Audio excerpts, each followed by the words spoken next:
Why are so many dogs suffering from health issues?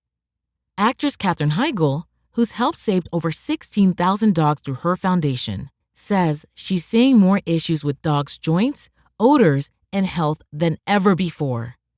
And after doing a ton of research, she feels there's one place we can look to support any dog's health: their food. So she decided to create something she could actually feel good about feeding her dogs. It's called Superfood Complete. Superfood Complete is made with over 30 of the healthiest ingredients on the planet, including several superfoods vital to your dog's health.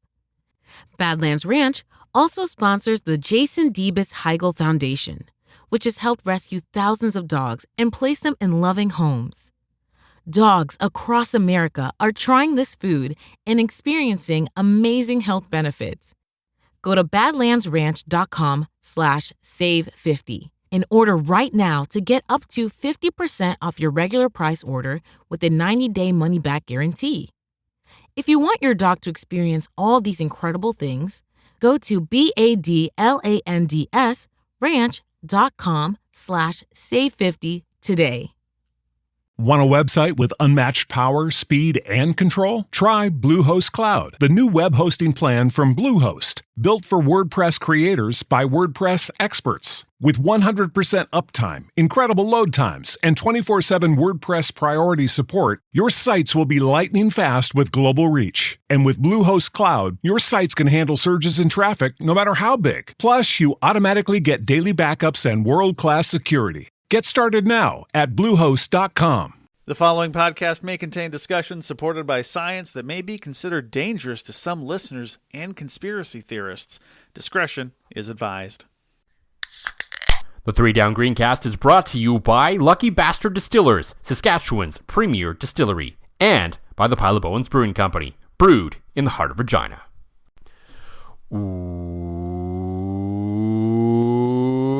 Welcome to the Three Down Greencast. You are listening to the internet's only "What is happening?" podcast. What are you doing? I'm Joel Gasson with John Fraser, as usual. We, of course, got plenty to talk about after a very uneventful weekend in the CFL. Oh, terrible nothing weekend. Nothing happened this weekend, right? Like I only saw the Edmonton-Hamilton game, right? Like nothing happened after that.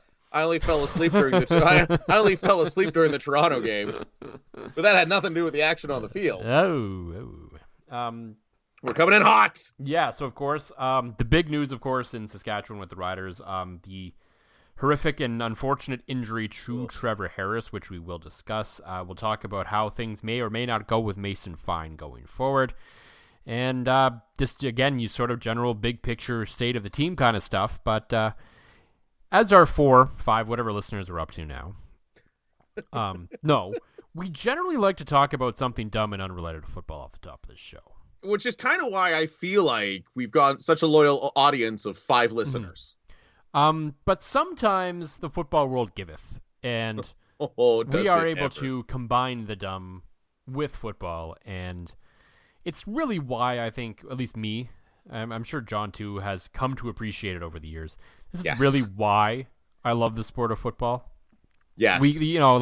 Dumb, crazy stuff happens in a lot of sports, but I don't think any of it really comes close to what football can produce. And what we saw in 3 of the 4 games this weekend in the CFL, maybe even just 2 of the 4, because the Toronto-Montreal game was just a very solid, great football game from start to finish. Yeah, that was nothing. Like... I mean, other than that one catch by Coxie in the end zone, nothing was like as just absurd as what we saw on Saturday afternoon when the crumback happened, as they're calling it now. Oh, no. Are people calling it that? There's a thing. Ottawa has a shirt. They've made a shirt with Dustin Crum running down the field. It's just like a white shirt, and there's like a graphic of him running. It's like a cartoon kind of looking thing. Well, and they've called it the crumback, yeah. Let's face it. Our 5 listeners are also here from my misery and pain from that game. Yes.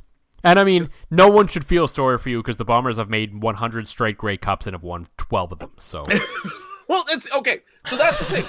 Okay, story time. So I'm at work while this is all going down. Yeah. And I'm standing, it was a pretty slow Saturday at ends, and so I'm standing betwixt a couple of my coworkers. And at one point, Ottawa kicks a shortish field goal, and I'm like, nah, should have went for it. They absolutely needed it there. They need the touchdown there. That's it. Winnipeg's got this in the bag, right? So I'm feeling all confident and stuff, and then we got a wave of customers. But because nobody finalized the deal, I was able to just sit in my office and keep watching this game.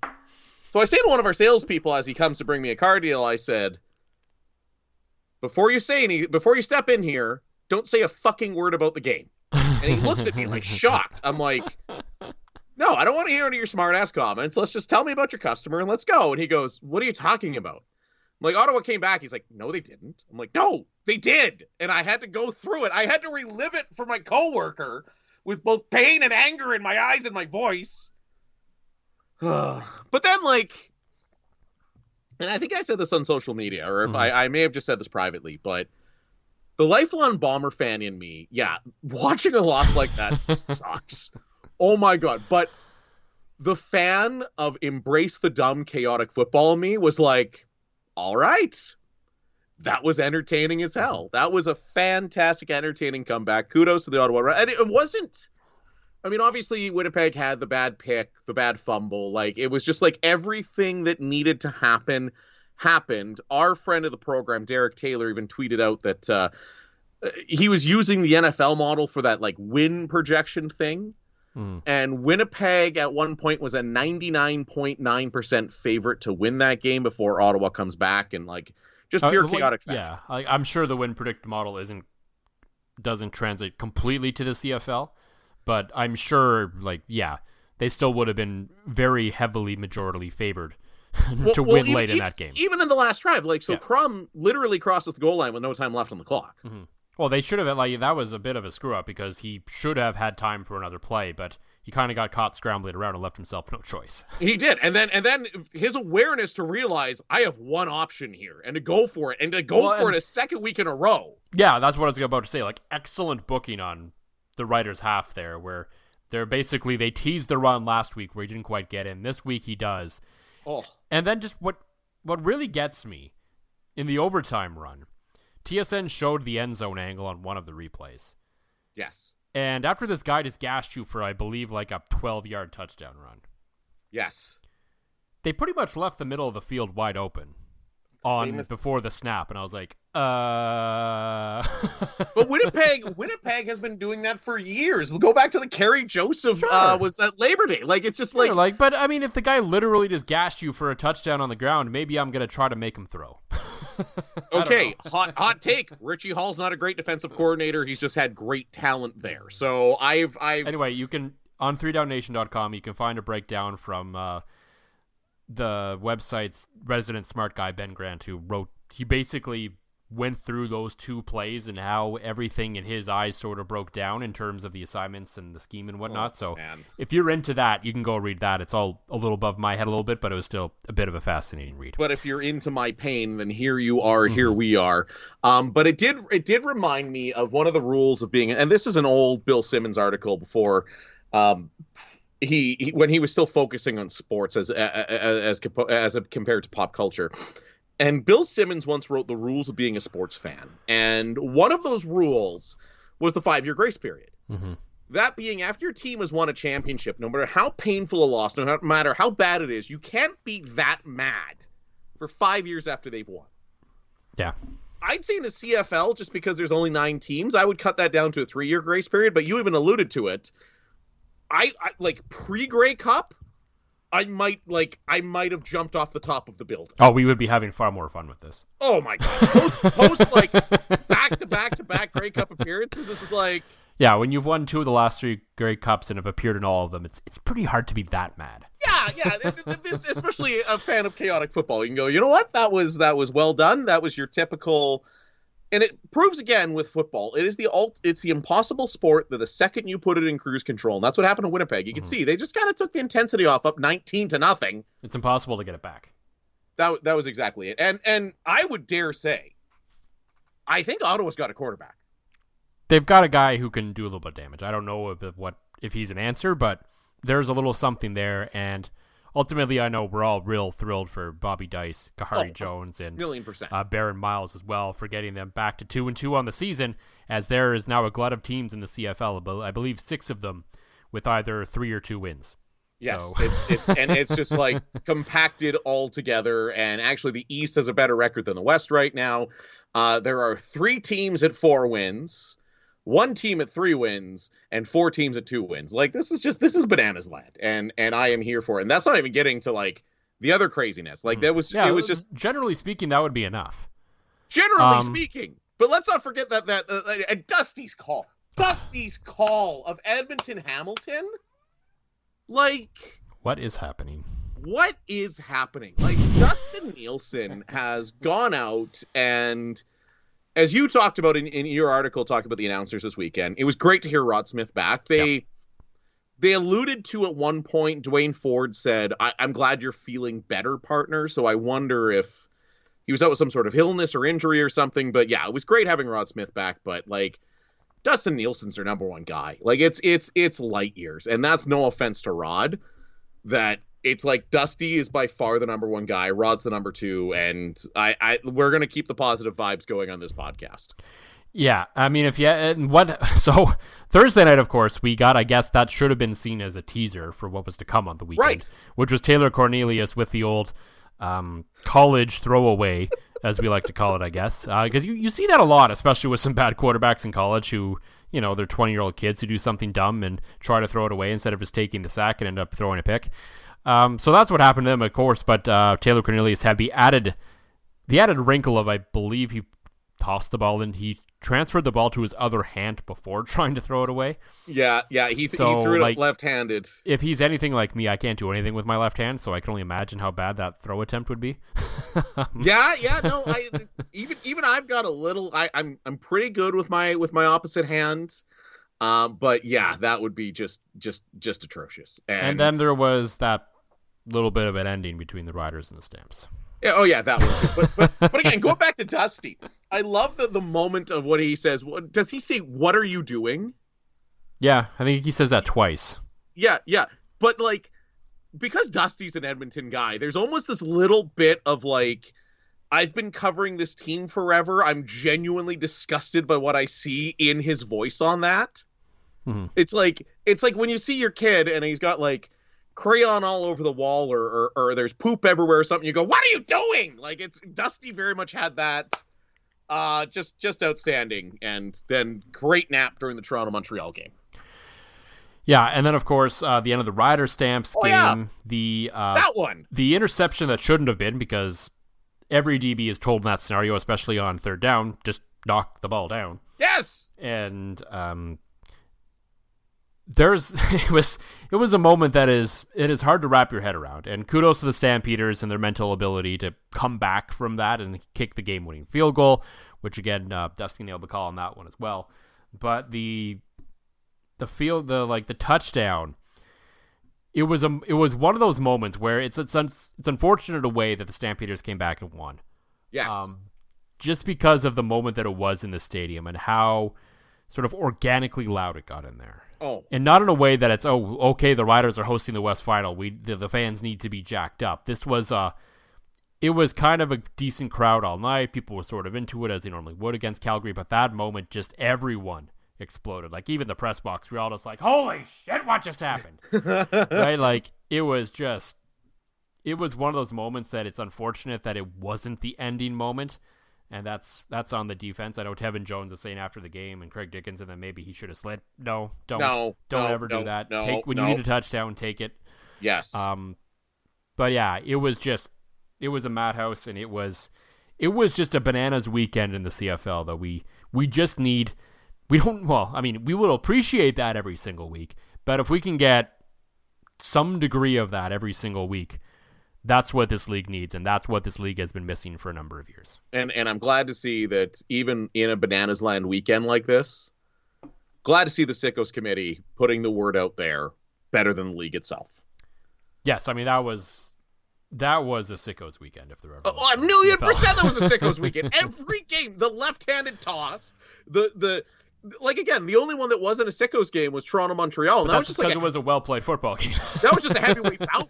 Like, that was just two teams going punch for punch with well-executed, good football and good seeing Cody Fajardo stand in there. And it looks like Kelly's the real deal. Like, that was just a good game. But, oh, yeah. Like, what a sickos weekend. Yes. Ha, ha, ha. Yes. Unfortunately, not all good news, of course, over the weekend as the Riders lost Trevor Harris for an undetermined amount of time. I would imagine the rest of the year, but I suppose stranger things have happened. So we're going to talk about that. We'll talk about Mason Fine and a little bit more as well. But as usual, John, before we get into all that, for the Pile of Bones Brewing Company, what's in the glass this week? I have exactly maybe 2 shots left of Hascap Gin now. I'm surprised it made it. The only reason it has still made it is because I do feel an obligation to actually shoot a video of actually mixing this drink. Mm-hmm. That's the only reason that there's any left in the bottle. It is so good. Just a little dash of citrus, a little bit of ice, a little bit of water or soda. I think this is the first time in the however many years we've been doing this, I've had the same drink back to back. And go get it. I've got a request from my sister, who is not one of our 5 listeners, neither of my sisters are, to bring back a bottle to Northern Ontario in exchange for hot sauce out of Thunder Bay. So I think I'll be doing that. So I might have to grab another bottle for myself while I'm there too, I think, just so I can shoot this damn video, because I don't know if this gin is going to last the night. And I mean, the video looks better with like a fuller bottle rather than like, is there any left? Is there anything in that bottle still? Yeah. No, that's not, even I thought to the point, I'm like, and I hope Bryce is listening to this because I feel like Bryce would get a kick out of this. I almost thought about just shooting it with like an empty bottle, be like, hey, I drank it all because it's so damn good, but this is what I drank it with. And we had one question from my friend Jim in Victoria asking if the mix is the same with 5 shots. Yeah, it's the same. It's even better. You take those 5 shots, barely any water, just a splash of lemon, let it melt over ice, and holy crap, does a hard day in the car business go away in a hurry on that. So Hascap Gin, if you can find it, oh my God, put it in your face hole. For me, I have the new brewery that's basically a part of Stumbletown Distilling. They are, of course, City Limits. I guess they're up there in Saskatoon. I've got their Drifter IPA. It's a West Coast IPA. Maybe not quite as dank as I would have expecting from a nice West Coast, but still a little hoppy, but pretty good opening beer for them for my first taste of what I've had from them so far. Well, that's what you're looking for. I haven't had a chance to try it out yet, but I'm glad you beat me to it, even though you live in Regina. Yeah, we got everything in a couple weeks ago. I believe they have like a raspberry lime sour. They have a couple of IPAs, and they have like just basically a light lager style, and they have like a salted lime session coming soon. So yeah. Few different few options coming out, and they're in like the 4-pack short cans like Nokomis, so right, so not too big of a commitment really. Right, so you don't get the big bang on the wallet to just give it a try. There's no real transition out of that one into this. I thought you were going to say the bang on Trevor Harris's knee. No. You thought about it? No, I was thinking more like, I guess Trevor Harris won't be taking a bang on his wallet because he's still going to get paid on the long-term injury list. That's fair. That's also a good one. It's a little rough. But you're right. There's no good way to. There's no good fun. Like, we've had our fun with the chaos. Now we got to get into the heavy shit that sucks. Yeah. So, of course, everyone knows by now. Trevor Harris essentially broken leg. He's going to be out for an undetermined amount of time. The team isn't ruling him out for the rest of the year. The only reason there is a chance is because, as weird as it is to say out loud, thankfully it was a break and not some kind of sprain or tear or whatever. Medically speaking, breaks, a straight up broken bone heals a lot easier than some of that other stuff that happens. So there is a chance. I personally am not holding my breath that we'll see Trevor Harris again this year, but hey, I guess stranger things have happened. If you don't need to go look up the play, it was unfortunate. It was gross. I remember some people asked right away because they weren't quite watching, like, was it dirty? I was like, nah, guy just kind of rolled up on him in an unfortunate scenario and situation. And, that's just football. And it sucks that this has been the CFL since 2019, it feels like, where a good chunk to a majority of the starting quarterbacks and even some of the backups are getting dinged up every year. And there's just, I don't know what the answer is, quite frankly. Well, and like you said, like it just sucks. Like there's no other way to describe it. Neither of us are fans of this team, but to see, especially in a game where it felt like Mosaic was back, right? Like it felt like for the first time, I think post-pandemic. I mean, home opener was loud, but again, Winnipeg kind of did Winnipeg things in that game, so there wasn't a ton of moments to really embrace. But like watching it on TV and watching it on the replay and watching Dusty's call and just hearing that electricity, and just seems like everybody was into it and people were talking about it. Like it just seemed like, okay, Mosaic is so effing back. Like that, it was like, okay, this is where you want to watch football again. This is, the crowd's here. It's going to be bananas land. You have to be there. And then for Trevor Harris to go out in that game, like, oh, the air was sucked right out of the building. Oh, everywhere, like both benches, everything was silence. And it was one of those that you knew. Yeah, like you knew instantly. Like I saw some reactions on the sideline. Like the second the play happened, you just see guys like hunched over. Yeah, I had the pleasure and the honor of doing public address at the Rattlers game that night. So it wasn't until I had my focus, because quick aside, basketball PAs like nothing else I've ever done in my life. It is so much organized chaos. Like you got stat guys and voices and you're trying to coordinate. Like it's just it's you're going the whole time. I didn't have time to check my phone, and then all of a sudden at the end of the game I hear, oh yeah, the Riders lost on a game-winning field goal and Trevor Harris is out for the year. I'm like, what? Like that escalated quickly, but so I watched it on replay, and yeah, you can even tell, like everybody just, you knew, and you were hoping for the best, and like you said, it's weird to say that a break is the best, but I think a break, I was having these conversations at work this week, that I think a break definitely means his career is not over. No, I mean, unless he wants it to be, which is it's the whole other question. But right, and at 37 years old, like he is, that's completely his decision and his right to say, "Wow, I just had a serious injury. I need to step back." But I think you're right. A break, after looking at that, like I thought for sure. Oh, I thought for sure we're talking like all the ligaments just gone. Well, that's it. And if all the ligaments are gone in a 37-year-old quarterback, he's done, right? So the fact we're even talking about him coming back is impressive. And I think that has a lot to do with how well Trevor Harris has kept himself. Now, all that being said, I thought that was Mason Fine's best stretch of football he's played in green and white. I mean, he looked better in the preseason, but in terms of regular season, sure. Yeah. I mean, like I haven't been at preseason games, right? Like I've only been able, and God knows I won't listen to the home team radio feed. So the only time I've had to see Mason Fine has been in those couple of starts where he kind of looked like Cody Jr., but in this game, it looked like he was already learning a little bit from Trevor Harris, something we've talked about a lot, about the ability to read, make a quick decision, step up in the pocket, move around in the pocket without like bailing out. And obviously, kid's got arm strength. Mm-hmm. Have you seen Chuck Norris lately? He's still kicking butt and staying active well into his 80s. What's even more shocking is he looks more jacked than ever and seems to have more energy than guys half his age. And it's all thanks to Morning Kick, a revolutionary new daily drink from Roundhouse Provisions that combines ultra-potent greens like spirulina and kale with probiotics, prebiotics, collagen, and even ashwagandha. Just mix with water, stir, and enjoy. Unlike other green drinks out there, this one tastes exactly like strawberry lemonade and has hundreds of 5-star reviews. Go to roundhouseprovisions.com/save44 for up to 44% off your regular priced order. Plus, every purchase is backed by a 90-day money-back guarantee. So if you want to experience smoother digestion, a boost of energy, and just an overall healthier body, then go to roundhouseprovisions.com/save44 today. These statements have not been evaluated by the Food and Drug Administration. This product is not intended to diagnose, treat, cure, or prevent any disease. Results can vary. Why are so many dogs suffering from health issues?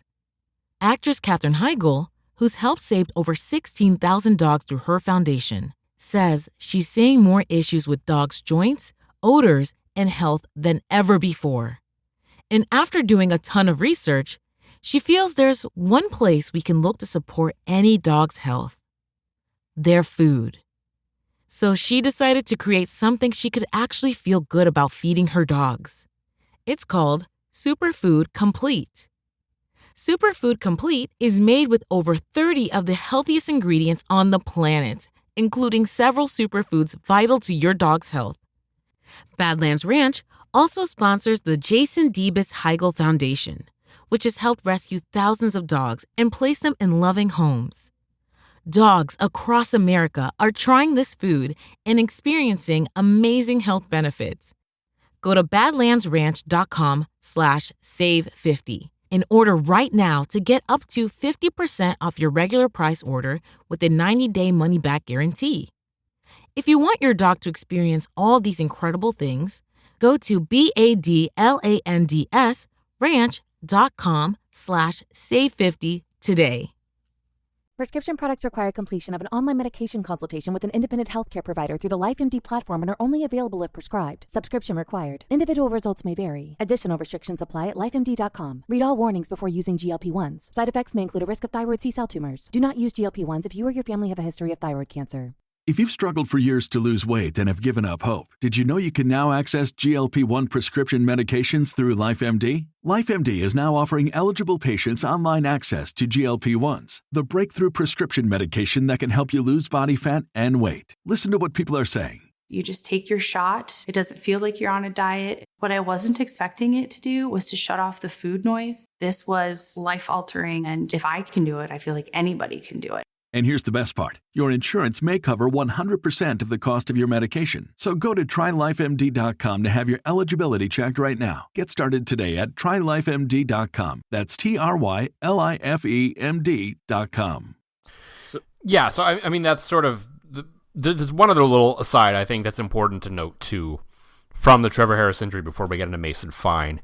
Like, I legitimately thought, after Trevor Harris got hurt, the way he did and the way the building was after that the Riders were going to pack it in. And I wouldn't have blamed them had they did. And especially after, I mean, normally we'd be talking about this a lot more. Craig Dickinson sends Brett Loudon out there for sort of a questionable 54-yard field goal attempt. Yeah.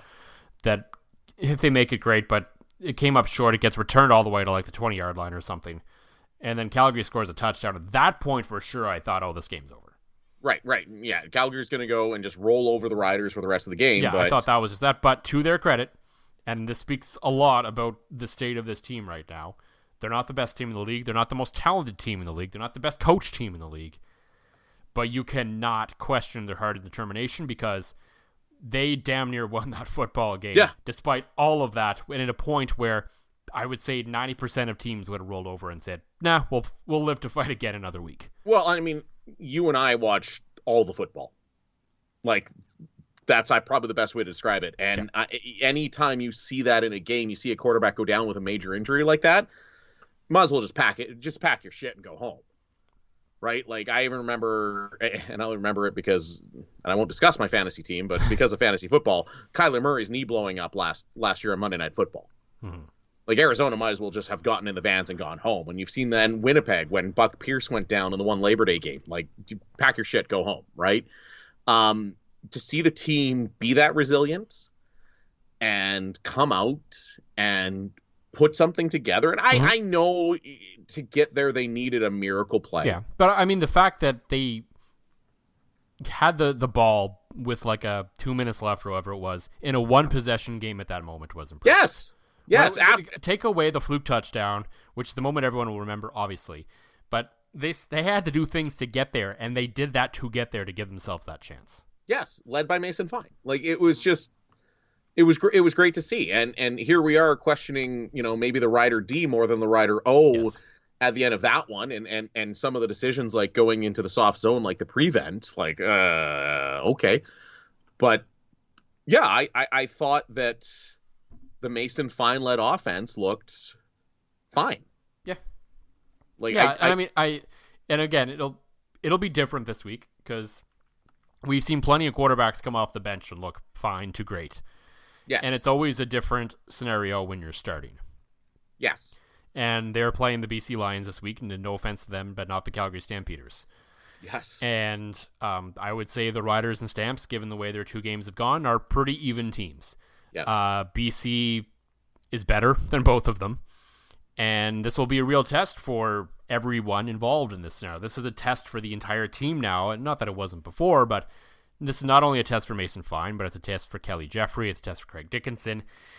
It's a test for an offensive line that's hopefully getting a little bit of help this week, it sounds like, but not a ton yet, and that still remains a major concern because like basically everyone's injured. And so how's it going to go is the question, and that is sort of the big question facing this team heading into the next number of weeks with apparently Mason Fine a quarterback. That seems to be the decision they've made, and that's fine. And I'll just say it. I'm not a firm believer in Mason Fine as a starting quarterback in this league, but I'm willing to be proven wrong. And I think the important thing for him this time around, because it's easy to base it off of this. Maybe I'm guilty of this myself. It's easy to base this off of what happened at the end of last season. Yes. But last season was a completely different scenario than what he's finding himself in now. Last season, the rails were already off. There was no redeeming that team. It was a mess. It was a disaster. Darian Durant in his prime could have come out of retirement and not saved that team. No. Instead, this year, Mason Fine is now being forced back into starting his spot. This time, not because of the team's performance or anything, but that's just because of the way what's happened. But he's in a scenario where the team is good, not great. They're okay. Things are kind of level-headed. They're still in the mix. There's a lot of runway left in this season to kind of sort this out a little bit. All they have to do is hang around for a while. So it's a very different headspace for him and everyone else going into this scenario rather than the building is on fire. Go ahead, Mason Fine, figure it out. Here's a bucket. Go put out the fire at New Mosaic Stadium, right? Mm-hmm. And we knew Mason Fine, Trevor Harris, whoever was going to be behind center. This is probably their toughest stretch of the season. Yeah. Like, by far. Yeah. You're playing BC. I'm just flipping through the schedule right now. You got BC and Toronto coming up. And not only that, they got BC in Vancouver this week, and then they play Toronto next week in Halifax. Yeah. Yeah, have fun with that. That's a fun stretch. Yeah, that is, only a little bit of travel. Like, that might be the longest distance travel between two professional football games in history. Pretty close. Like, because you got to think the team's probably going to BC then straight out to Halifax. I would think, but I mean, who knows? Right, but I mean, it's crazy, right? So you're at BC, at Halifax playing Toronto, then you're at home against an Ottawa team that's still got some piss and vinegar at them. Then you're at Montreal, which is always a bit of a hellhole to play, and then you take on BC again, then a bye week in Winnipeg twice. Like, no matter who was under center, just keeping your head above water was going to be the key for this little stretch here. So I am going to be interested to see what Mason Fine brings. I do notice that, veteran Antonio Pipkin, not saying that he would have been the answer, but there's a veteran guy off the board. Now, okay, just throwing this out there. Mm-hmm. I have no prior knowledge. I am not an insider. I do not pretend to be one. I do not pretend to play one on TV. You and I can safely say, I don't think there's an NFL team giving McLeod Bethel Thompson a shot. No. Guy's 35. Like, I know that's when he not got as a player anyway. No, absolutely not. You're right. There's no NFL team that's going to go to a 35-year-old guy and say, "Do you want to be our practice roster quarterback?" Like, that's just not going to happen. So McLeod Bethel Thompson coming out and saying, "Well, I got released not to go back to the CFL, but to go to the NFL." Like, bro, sorry, it's not happening. Like, let's be real here. If you're the Riders and you now have Trevor Harris on the 9 game, just saying, there's a bye week before Labor Day. Do you not go to a guy like McLeod Bethel Thompson that appreciates what the CFL is and basically back up the money truck and say, here's the same that we're gonna pay Trevor Harris on the books, that's $600,000 or whatever for half a season. Here's $300,000 for half a season. Can you come save us starting at Labor Day? Like, is there any chance? Like, I feel like I know McLeod Bethel Thompson has said if I'm coming back, it's only Toronto, but Chad Kelly has proven that that's his team now. Mm-hmm.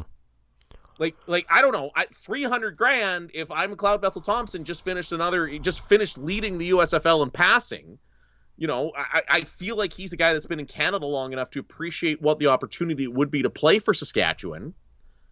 And let's face it, they could offer him $300,000 for half a season. They could. And I'm sure. I mean, they still do have Jake Delagala on the roster. So I mean, they already have 3 quarterbacks. Right. So there's that. But I mean, I would imagine there may be a conversation. I'm sure Ottawa has had conversation. I'm sure Hamilton even had a conversation. Right. But I just feel like and this again is just pure speculation on my behalf, but it seems like McLeod Bethel Thompson is the kind of guy that gets what the CFL's about. But he's also, it would have to be, there'd have to be something different in it for him. Like, he's a different cat. He is like the rare professional athlete that can say, I am not in this for the money. So I don't think if you say here's $300,000 for half a season, that's not necessarily going to be enough of a factor for him to decide if he wants to go. Right. Okay. He's spent a number of years in Canada. He's got a wife who makes a killing working for Marvel, though I guess with the strikes right now, who knows what's going on with that.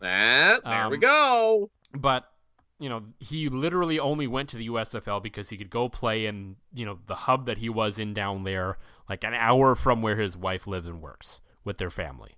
Right. So that's the only reason he went down there. Like, that was the motivation, realistically. He can talk about the NFL he wants. We know what it was, and that's fine. I have absolutely no begrudge. I do not begrudge him for that at all, and congratulate him for making that decision. Well, that's it. To have the ability to make that decision. But I'm just thinking, because he seems like a guy that respects what the CFL is about, that he would look at, okay, I can play in Regina. And I get it. It doesn't have the same mystique that it used to. But you can't, like a guy like McLeod Bethel Thompson that appreciates the history of the CFL for what it is, and like you said, doesn't have to play for money. You have a chance to come in and be the savior of the Saskatchewan Roughriders on a pretty decent little team. I don't know. Maybe that wets his whistle. Maybe. I would just be shocked if we saw him here at all in Canada again. I would also be shocked, but I'm just throwing it out there because unlike other years, you don't have a Vernon Adams Jr. that's kicking around, right? No. Dane Evans is comfortably as the backup in BC, and if you're BC, you are not getting rid of Dane Evans. Not in the division, especially no. No, especially not, right? So then basically you're looking at another young guy, and it's hard to say that any young quarterback in the CFL is any better than Jake Dolegala or Mason Fine right now. There's just nobody. There's no Michael Bishop. No, there isn't. I mean, if he was actually available, I would make a call on Trey Ford. Because I don't understand what's going on there at Edmonton. Chris Jones saying he's got to play better. I'm like, with what? Where? He gets like 3 snaps a week at practice probably. How's he supposed to play better to earn his shot to play? But anyway. Maybe Chris Jones is just going after his girl, but I shouldn't say that because then I'll have more anonymous accounts come after me on Twitter. Yeah, and I mean, I don't think the Riders are quite at the spot right now where they're necessarily looking. Because they have the opportunity now. Like, this is it. This is put up or shut up for Mason Fine. Like, last year, you can push aside what happened at the end of last year as just part of the tire fire. Yeah. Okay, he was bad, but he was put in an impossible situation where you could not have expected him to perform at his best. Right. He looked, I admit, I was shocked at how good he looked in the preseason. Because you and I both talked about how, I think the coaching staff kind of thought of it the same way because he played the fourth quarters of those games, and that's generally... the guys on the fence are playing at that point. Yeah. And he ends up being the backup because he looked that dang good because we all thought it was Jake Dolegala's job to lose. Shea Patterson probably ends up on the practice roster in some way or form. Mason Fine was still around as, sort of the bar to beat. And I don't think not only did other guy not beat that bar, Mason Fine raised his own bar in the process. Yes. And I don't think anyone really saw that coming. And it'll be interesting to see how he plays through this. And I don't expect him to light the world on fire, but he doesn't necessarily have to. I think sort of the elephant in the room a little bit is, okay, Trevor Harris has put up some okay numbers at times, but I don't think he's been that great so far. And it's just the bar, going back to bars, It's just the bar with Cody by the end of last season was very low. Yeah. It was just don't throw bad interceptions and don't get sacked 102 times, right? No, you're right. I wish the league's piece of shit website actually had player stats up there. I didn't have to look up individually. I'd be glad to tell you what Trevor Harris's numbers look like, but we can't do that because the league's an absolute He's joke. over like 1,200 yards on the season. I saw the graphic on the 3 Down Nation Instagram earlier today. So, I mean, like the numbers are all kind of there, but I haven't exactly been super wowed by the guy of like a $500,000 quarterback just yet. That doesn't say it wasn't going to come, but that's also to say that they could realistically get sort of the same level play out of the guys they got potentially, and we know they are capable of winning football games with that level of play. Well, and you're bang on there. You're absolutely bang on. Harris has been good. Harris hasn't made mistakes. And he's proven that this team can win and be competitive with a quarterback just not making mistakes. So it's almost like the Trent Dilfer Baltimore Ravens. Yeah. Right? That you just have a guy that's just there to basically not screw this up, throw a few times. And I'd be interested now too. Do we start to see a little bit more of a mix to protect Mason Fine, but do we start to see a little bit more of that Shea Patterson design run stuff? I would hope so, because I mean, it looked decent in preseason, and they haven't really done what I thought they'd do with it during the regular season yet. Well, and let's face it too. I mean, you're holding your cards close to your chest this early in the CFL season. Yeah, right. But I mean, they've already had him throw a couple of times already when he could have just gone out there and ran. Right. But I mean, and maybe that's they're playing the long game, chess before checkers, right? Like, let him go out and throw a few times and then bring out some that designed, Chris Strevler, Dakota Prukop run package, because if you have a quarterback that complements that, I think that really works and takes some of the pressure off of, of your starting quarterback, especially if he's a young guy like Mason Fine. So I hope Mason Fine is good. I mean, let's face it, the realistic expectation, though, even with Trevor Harris, you're probably 0-2 the next 2 weeks. Yeah. I mean, even with the ghost of Darian Durant, you're probably 0-2 the next 2 weeks, right? So yeah, like, I mean, I'm leaning towards them beating BC just because they're due for one of those gobsmackingly dumb wins that they don't deserve. And in BC would be the perfect, no matter what, the week after, going from BC to Atlantic Canada to play a very good Argos team, even that one would be a bridge too far for me to think about them potentially winning. Even though you do have to think that'll be a very pro rider crowd. Yes. Which always helps. None of that really matters. But yeah, like, I mean, that's one hell of a trip, especially if they're going from here to Vancouver to here, back out to there. Like, that's a lot in a very short period of time. Well, and two, you need to. So I think that's it. I think that you never want to come out and say going 0-2 is okay. Mm-hmm. This will be a very much process over results couple of kind of weeks. No, and as it should be, and let's face it, it's already shaking down like it's going to be you and Calgary for third in the West. Mm-hmm. And Calgary doesn't have a cake. I mean, they've got Ottawa, who, again, looks like they have a pulse. We've got Montreal, who looks like they have a pulse. And then they take on Toronto, right? So it's not like Calgary's got Edmonton twice here. So, no, I mean, and like, I think another thing that would maybe be talked about more had Trevor Harris not got hurt in that game was the fact that the Riders made Jake Mayer look pretty good by the fact that until really the fourth quarter, they basically got no pressure on him. Yeah. If you go back and watch the touchdowns, this is one of the things that, again, I don't pretend. I believe Jake Mayer had like 200 yards at the half, and then by the end of the third quarter, he had like 218. So I mean, it's not like Calgary was that superbly better. Yes, I know the Mario Alford touchdowns kept them in it, but that's kind of the way it goes sometimes. Like I still see two very even football teams. I don't see one that's particularly that much better than the other. So Calgary and then should in theory have sort of the same troubles over the same number of weeks versus similar talent as the Riders. Right. And they don't have a game breaker like Mario Alford. Because I get you can't count on 2 punt return touchdowns every game, but the guy's an electric factory. Mm-hmm. Like the guy is like he touches the ball and you get out of your seat. Yeah. I mean, the guy has been here like basically a calendar year and already has the team record for kick return touchdowns in her career. That's just insane. Like, is that one of the best trades in CFL history? Gotta be. Like, it's wow. Like, I think this is gonna be another conversation we're gonna have at one point. Yes. Because it was discussed on the post game show when I was driving home after the fact.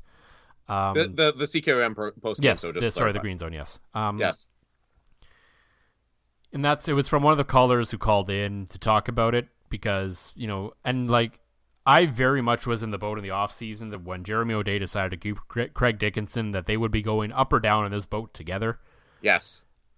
I'm not feeling that way quite so much anymore.